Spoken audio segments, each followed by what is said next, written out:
Long before pepper and nutmeg sparked global wars, two fragrant tree resins from the Arabian desert were the most prized commodities on earth. Frankincense and myrrh didn't just build ancient empires, they laid the very foundation for the history of the spice trade. You know the names from one story told once a year. Three wise men arrive at a manger bearing gold, frankincense, and myrrh. And the way it's usually heard, two of those gifts sound like filler. Gold, you understand, but the other two register as vaguely exotic, faintly religious. Not really things. That's backwards. To the people telling that story, all three gifts were the same kind of gift. Frankincense and myrrh weren't the sentimental options next to the real treasure. They were treasure, valued by weight against gold, and in some markets valued above it. So what were they actually? Both are resins, which is to say, dried sap. Frankincense bleeds from the wounded bark of the boswellia tree, myrrh from the comifera. Harvesters cut the trunk, let the wound weep, and come back weeks later to collect the hardened tears. The trees are stubborn about where they'll grow. Boswellia wants specific soil and a hot, dry climate, and it thrived in only a few places on Earth. The mountains of Dhofar in modern Oman, the valleys of Hadramaut in Yemen, and across the water in the Horn of Africa. That's essentially it. A commodity the entire ancient world craved, produced in a strip of desert most of that world had never seen and couldn't reach. And the demand was staggering, because these resins sat at the center of ancient life in a way nothing on your shelf does today. Frankincense was burned by the ton in temples from Egypt to Rome. The smoke was the prayer, the vehicle that carried worship upward to the gods. Myrrh went into the embalming of the dead. Traces of it have been found in Egyptian tombs, and the Egyptians believed its scent helped preserve the body for the afterlife.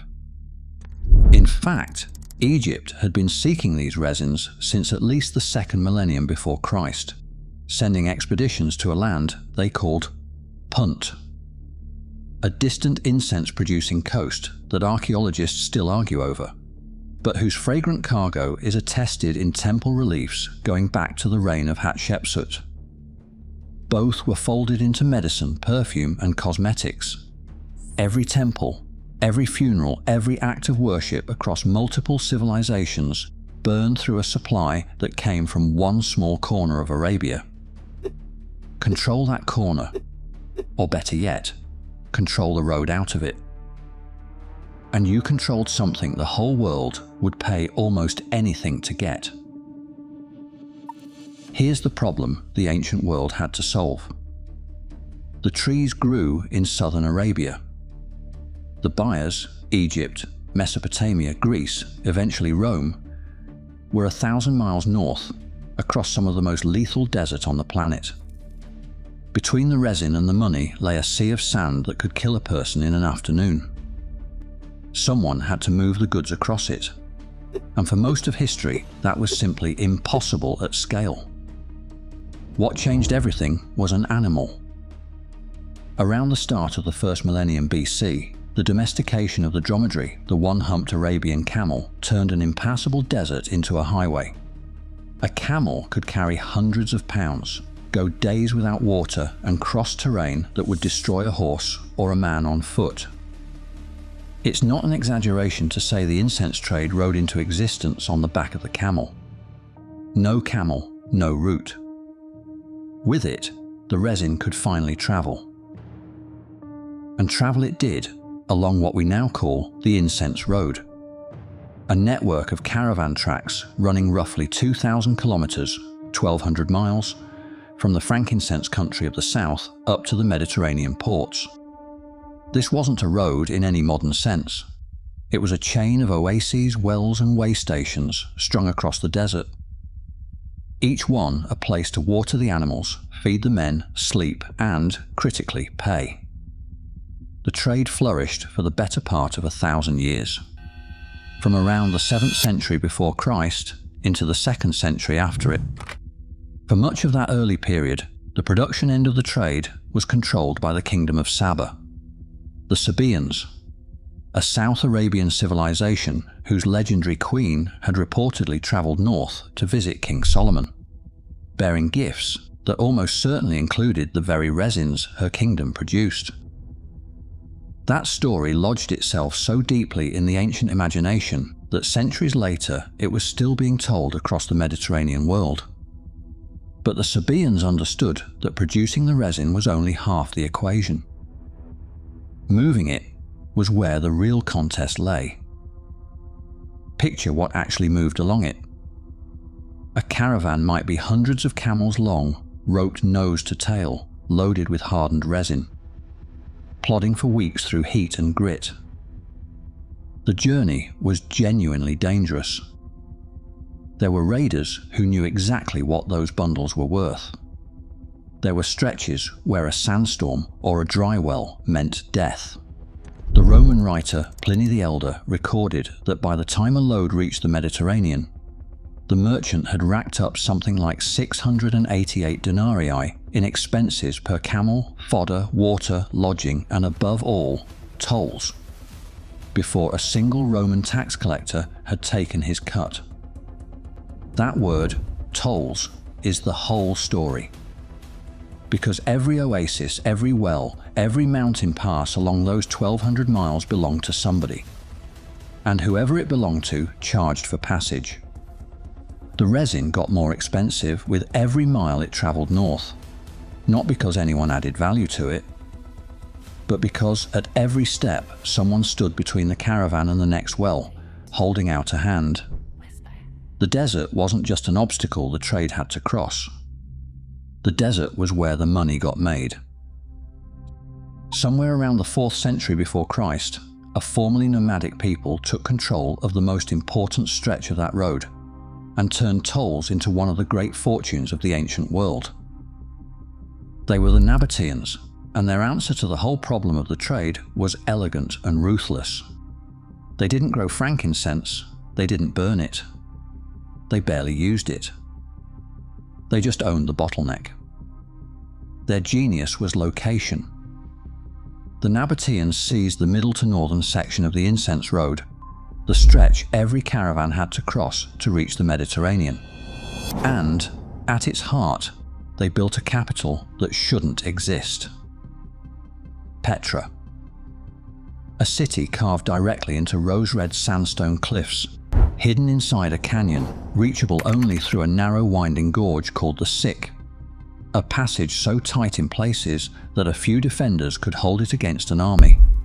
It sat exactly where the north-south incense route crossed the east-west roads, linking the Red Sea to the Mediterranean. Nothing moved through that region without passing near it, and everything that passed paid. Think about what that meant in practice. The Nabataeans didn't take on the risk of production or the cost of the trees. They took a cut of everything that crossed their territory, a logistics monopoly in modern terms, on a commodity the entire world needed and only one region could supply. Nearly all the frankincense consumed in Egypt, Syria, and the Greek world passed through Nabataean hands at some point.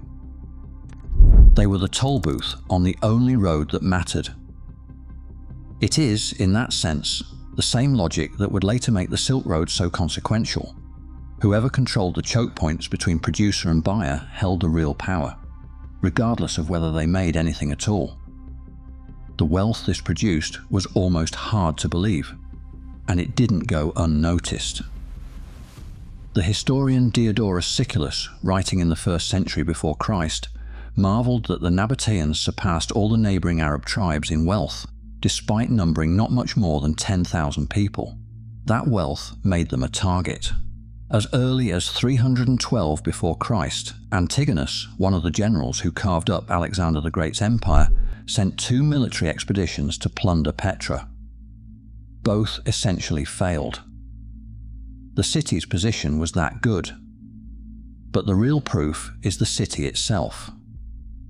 At its height, Petra sustained a population of perhaps 30,000 people, in one of the driest environments on Earth, fed by an extraordinary system of dams, cisterns, and channels that captured and stored every drop of rare desert rain.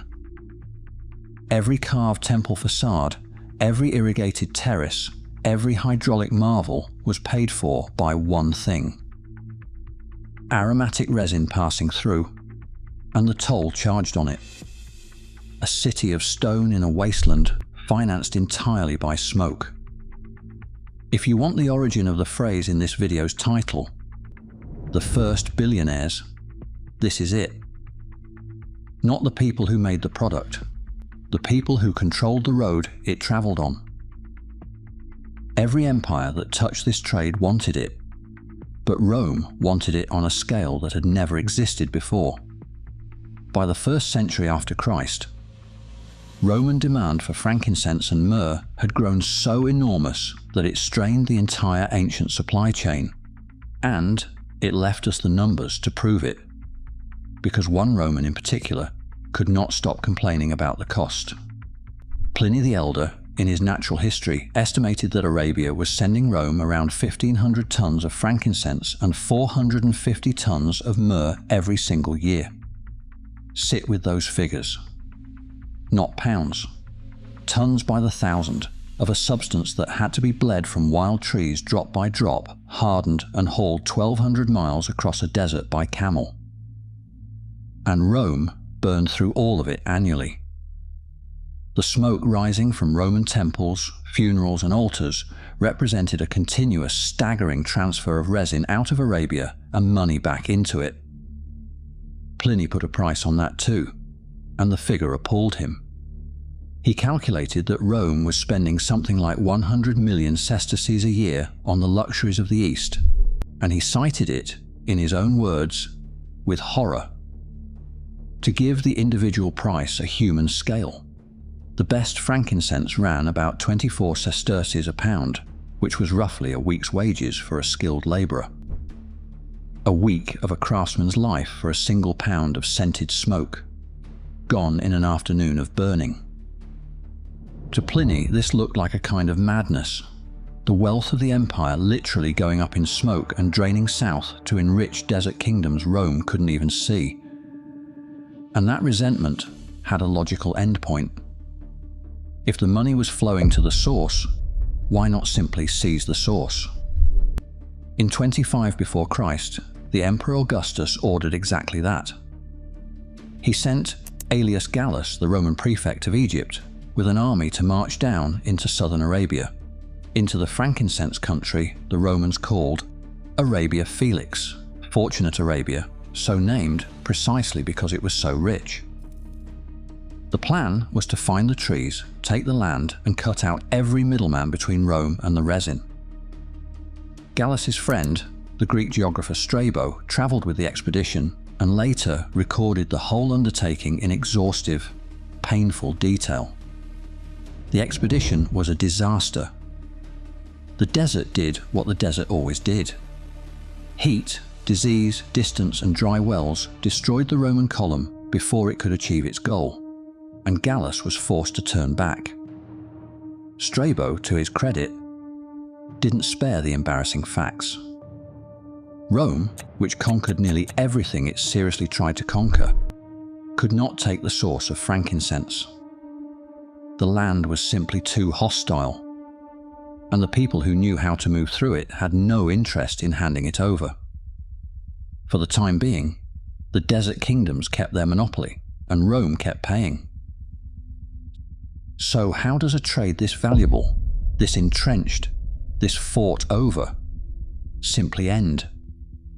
Not with a war, not with a conqueror finally seizing the trees. It ended the way these things usually end. The world quietly changed around it, and the fortune evaporated. The first blow was the sea. For centuries, the resin's value came from the desert monopoly, the fact that it had to travel the overland road, past all those tolls.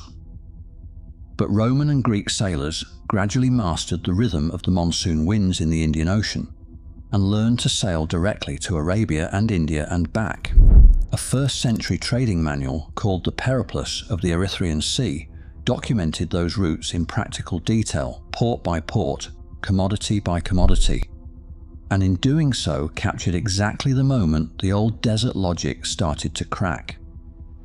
Once you can put the cargo on a ship, you no longer have to march it past 1,000 miles of outstretched hands. The bottleneck that made the Nabataeans rich, their stretch of road, simply stopped being the only way through. The sea routed around them, and a monopoly on a road means nothing once the traffic finds the water. Then Rome absorbed the middlemen outright. In 106 after Christ, the Emperor Trajan annexed the Nabataean kingdom, folding Petra and its trade into the Roman administrative system. The city didn't fall in flames. It was simply bought out and bureaucratized, its independence gone. And as trade patterns shifted toward the sea lanes and new centers, the desert capital slowly drifted to the margins of a world it had once sat at the center of. The deepest change was the quietest. The single biggest customer for frankincense had always been religion. The ton upon ton of resin burned as offerings in pagan temples across the ancient world. But over the following centuries, that world converted to Christianity, and the new faith, at least at first, largely turned away from incense-heavy temple ritual and animal sacrifice. When the altars went cold, the demand that had sustained the entire trade for 1,000 years began to fade with them. The resin didn't lose its value because it changed. It lost its value because the world that worshipped with it became a different world. And so the road emptied. The caravans thinned. Petra was gradually abandoned, its carved facades left to the wind and the sand, its brilliant water systems silting up, until a city that had held 30,000 people became a ruin so forgotten that for centuries the outside world wasn't sure it had ever been real. Which brings us back to where we started. 3 travelers and 3 gifts. Gold, frankincense, and myrrh. We hear that list now and reach for the gold, because gold is the value we still recognize. But to the people who first told that story, the message was the opposite. They were naming the 3 most precious substances on Earth, and 2 of them came from a resin bled out of desert trees and carried across the world on the backs of camels. For 1,000 years, that smoke built cities, drained empires, and made the men who controlled the road richer than kings. We turned it into a shelf of holiday candles. They knew it as treasure, and now you know why.